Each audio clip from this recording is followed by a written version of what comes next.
So today I'm going to explain the classification problem. So the problem is to predict the current contraceptive method choice, which is no use, long-term methods, short-term methods of women based on the demographic and socio-economic characteristic.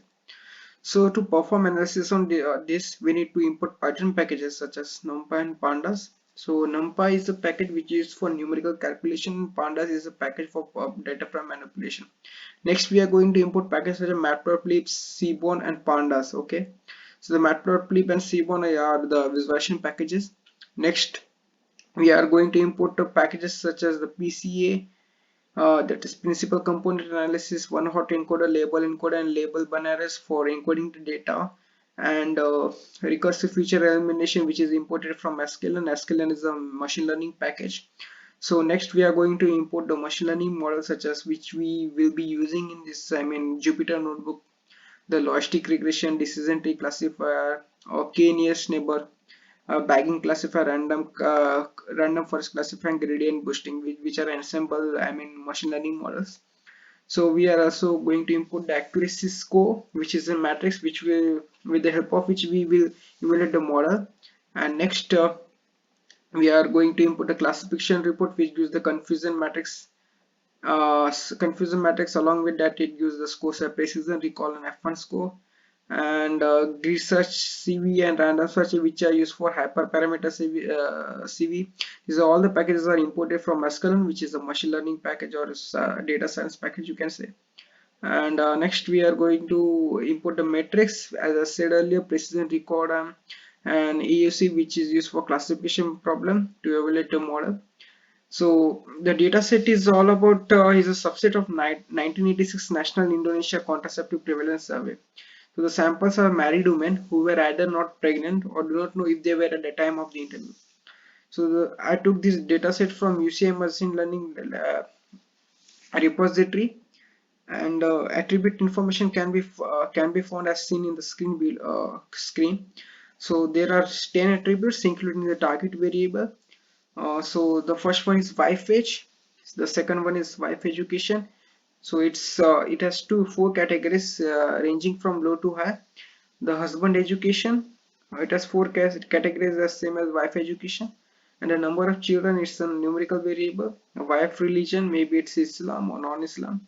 Wife is working or not, yeah. And a husband occupation, whether it's occupied. So it has four categories, and the standard of living index and media exposure. So whether she got to exposure to media or not, and contraceptive method used. Okay, so the as I so first we will read the data set. Okay, and using the pandas library, which is in Python, we will read the data set, and then we'll check the first firewall, which can be used using df.head. And we need to allot the headers, as headers were not allotted already in the dataset. So there are around 1473 rows and 10 columns. And next we will check the info to check the type of the variables and if there is a null values and all that. And then we will explore the data. Since raw data encoded with categorical already, we will decode it. Okay, so we will decode it as low to high, so ranging from 1, so it will be decoded as most low, 2 for low, 3 for high, and 4 for most high. So in four of the variables, which is wife education, husband education, as well index, and husband occupation, we will replace all the four categories with low to high dictionary. And then we will replacing the wife religion with 0 as non-Islam and 1 as Islam. And wife working, it's 0 is represented as yes and 1 is represented as no. And same goes for mid exposure, which as you can see on the screen. Yeah. So then we will check for null values. If there's a null values, we can check it by non dot is na dot sum function, which tells you the number of no, na in all the variables one by one. And then we can use describe, which use like 8 measures including count, mean, standard deviation, minimum 25%, 50% including the max. And then we can check the mean and median. And then we will be doing like univariate exploratory data analysis. So So first the process goes from reading the data set and cleaning data, then it goes to enumerate exploited data analysis, then splitting the data set and building machine learning model. So the third stage enumerate exploited will be analyzing one variable one by one. So as you can see, the target variable, it has 629 counts of no use, 511 counts of short term, and 333 for long term. So as we'll be normalizing it, so it will give it in percentage. So as you can see, 42 percentage is of no use, and 34 percentage of the entries are of short term, and 22% are of long term. So here we are drawing the bar plot one by one for each of the variables, including target variables. So for wife education, I mean 40 percentage of the wives are most highly educated. Yeah. So related to husband education, yeah, 62%, around 61% are highly educated. So by the help of SNS, that is a Seaborn library, we can analyze one by one variable. Yeah. So for similarly goes for wife religion, around 85% of the wives are belong to Islam. Family, and we can draw the count plot. So it basically a frequency plot, you can say. Similarly goes for husband age, occupation, and other variables like media exposure and media exposure and as well index, as you can see. So most are there is this 30% interest belongs to most low. So now we'll be doing bivalent data exploitative data analysis. So first we will be analyzing the media exposure by contraceptive method use. We will be plotting one variable against the target variable. So as you can see, there are good category and not good category. So it will be plotted against contraceptive method. So we will be checking the relationship between two variables one by one. So husband education and contraceptive method used. Similarly, we'll go for wife working and contraceptive method used. And chi-quest statistic. Chi-quest statistics, it basically tells the relationship where there exists any relationship between two variables or not. So there are four measures to be taken into account, like chi2, p-value, and degree of freedom, and expected. So expected value tells so if the count is less than expected within, so there are two hypotheses that we need to take into account: a null hypothesis and alternative hypothesis. The null hypothesis tells that there is no relationship between two variables. The alternative hypothesis tells that there is a relationship. Okay, so if the p-value is significant, means it's less than 0.05, then we can reject the null hypothesis and we can go for alternative hypothesis, that we can say that there is a relationship. So based on the p-value we can, so for example here it's 0.075. Okay, for for yeah, if we are plotting a wife working and contraceptive method used. Okay, so this is so we can tell that there's a relationship exists between I mean uh, wife working and contraceptive method used, because it's less than 0.05. Similarly goes for wife religion and contraceptive method use. It's 0.00. So this relationship exists. So once we did univariate explorative data and bivariate explorative, we go for feature encoding. So feature encoding is basically machine learning models need the data in the numerical form, unless and until it's not in uniform. It's in until it's not in numerical form, it will not process it, and we cannot apply a machine learning model to it. So we need to encode it. So for example, we there are many categorical variables in this. So we can either one hot encode it, or we can label encode it, depending on the type of the data we need to encode it.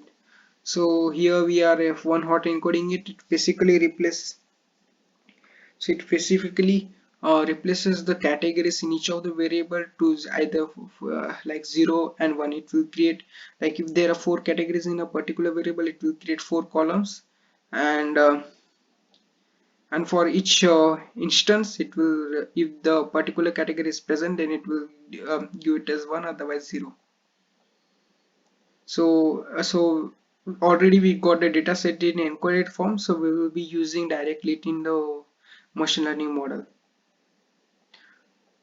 So here the correlation basically tells the relationship that exists between the two variable degree, okay, degree of relation. So it's ranges between minus to 1. So as you can see, the red one it's 1, because the same way there is y phase and y phase, they both are the same variable. So obviously the relationship between the two of the variables will be strong.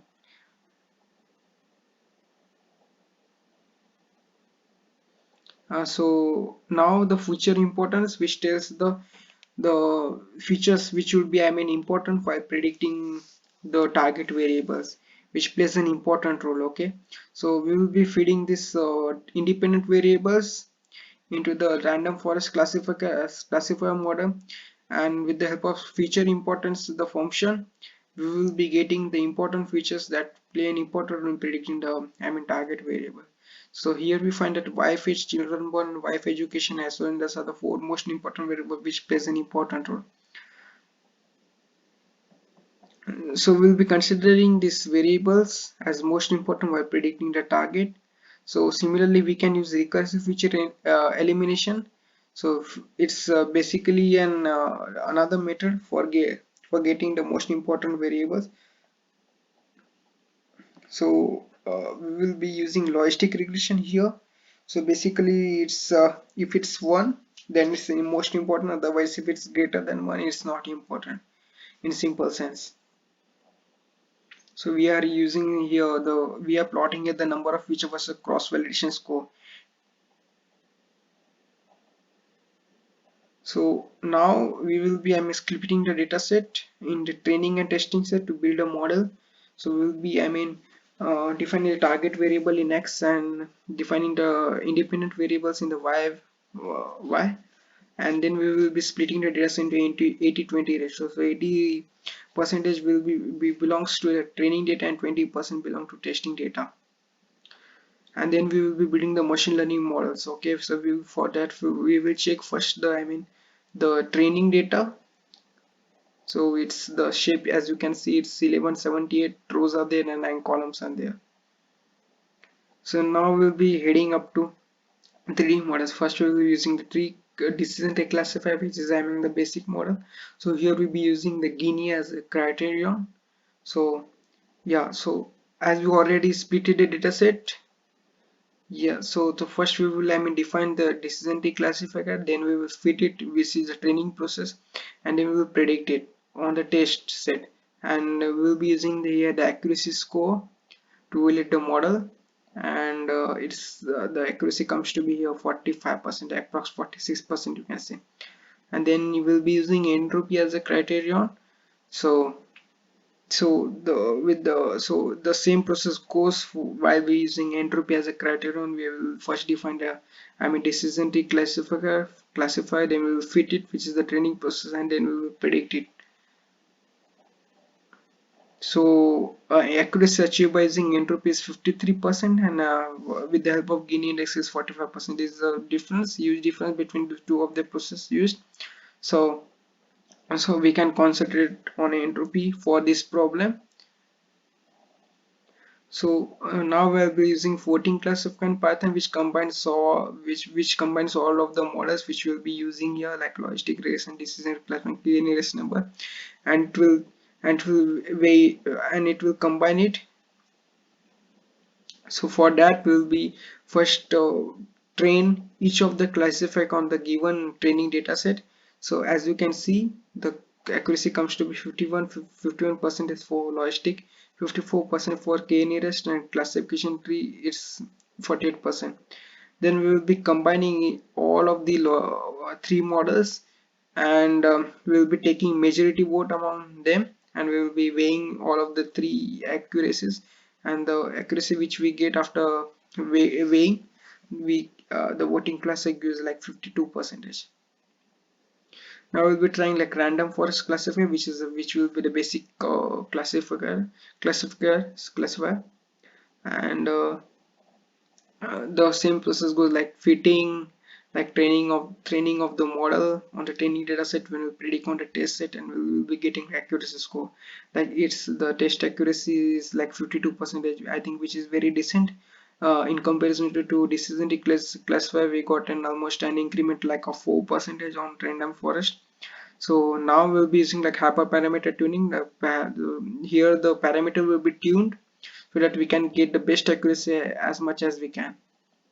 So we'll be using the same classifier, but with during this time we'll be using hyperparameter tuning. So for that we'll be using like grid search CV, which will, I mean, search for a grid like maximum depth, minimum samples, and maximum features are the grid search. So first it will go for 3, 0.04 and 0.2 for parents, and then we'll run the model, and then we evaluate the accuracy on that. So it will go for every other measure like 3 for maximum depth, and then 0.06 as the minimum sample lift, and the maximum feature like 0.4. Like that way it will calculate the accuracy of each of the model, and then it will give the best parameters among that which gives the best accuracy. So in this case it's maximum depth 4, maximum phase 0.8, and minimum samples per lip 0.04 will be giving like accuracy of 0.55. That is 55 percentage if we talk in terms of percentage. So we will be using that hyperparameter that parameters, and we will be applying that to the simple model, the same accuracy we get. And now we'll be aiming evaluating the model with the help of precision recall F score, as it is classification problem. So precision recall F score, F1 score will be the good matrix to evaluate the model rather than accuracy. So here the F1 score for I mean class 1 is the 66%, for class 2 is the 31%, class 3 is 55%. So for class 1 is 66%. So F1 score basically balances the score between all of the categories. So it's a good measure to go for. It's F1 score. So we'll be using the random forest classifier with the hyperparameter tuning here. So it's the same thing. So we'll be using like research CV, the same parameters here, and then we'll be using like we will be getting like 50% accuracy, which is, I mean, improved upon over this decision tree classifier, and we'll be using the same hyperparameters which we with the basic model, and we got the same accuracy here. Will be, and the F1 score also here is improved with respect to previous model, which is decision tree classifier. So I think random forest classifier hyperparameter here is the best model which we can go for. Also I think the data is less here, so which pose a limitation to the accuracy of the model. So if we get some more data, definitely we can achieve higher accuracy. So the data quantity here is a problem which poses a limitation to the accuracy of the model. Yeah. So that's it. Yeah. So I think I have explained most of the process here, right from, I mean, reading the data, cleaning the data, explorative data analysis, right from splitting the data, like model building, like applying the model, basic model, then hyperparameter tuning, and then evaluating the model, which will be the best measure. Like in classification problem, F1 precision recall F1 score will be the best. So this is it. Yeah, thank you so much.